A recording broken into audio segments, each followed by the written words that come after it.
लंबी सी झूलती रोशनी में सफेद कोट पहने प्रकाश आ खड़ा होता है। अगर वो चीज मुझे वापस नहीं मिली तो सारी मेहनत खराब हो जाएगी। प्रकाश की बीवी भी उसके बगल में आ खड़ी होती है।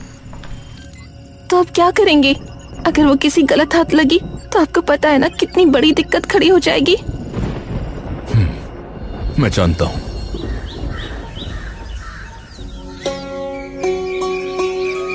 बिरजू दिन चढ़ते ही नहाकर मजदूरी के लिए निकलने वाला था कि तभी उसकी माँ शांति वहाँ आ जाती है। अरे बेटा, निकल रहा है? हाँ माँ। कुछ खा तो लेता बेटा। कोई बात नहीं माँ, आप मेरा डिब्बा बांध दो, मैं वहीं खा लूंगा। शांति कुछ नहीं बोल पाती और बिरजू डब्बा लेकर काम पर निकल जाता है। ध्यान रखना बेटा।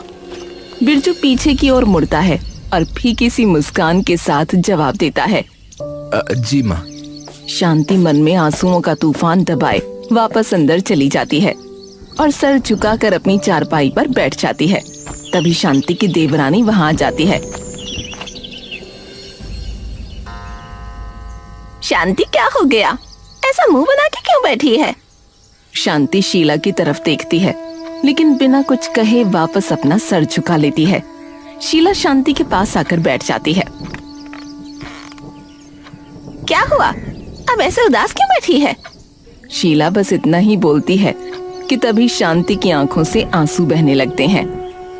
अरे क्या हुआ? रो क्यों रही है? शीला, अब अपने बेटे का ऐसा हाल नहीं देखा जाता। रोज सुबह तपती धूप में निकल जाता है, पूरे दिन मजदूरी करके आता है। उसे लगता है कि मुझे नहीं पता कि वो कितनी तकलीफों से गुजर रहा है। कोई बात नहीं, सब ठीक हो जाएगा। और लोकेश जी है ना वहाँ उसका ध्यान रखने के लिए। अरे कैसे होगा सब ठीक? 6 महीने हो गए रमेश जी को गए हुए और उनके जाने के बाद से आज तक बिरजू की किताबें अलमारी से बाहर नहीं निकली। सारे सपने तबाह हो गए मेरे बेटे के। तुझे पता है ना कितना होशियार था वो, अव्वल आता था। उसका तो सपना था वैज्ञानिक बनने का। शांति फूट फूट कर रो पड़ती है लेकिन शांति को हौसला देने के लिए शीला को भी कोई शब्द नहीं मिल पाते।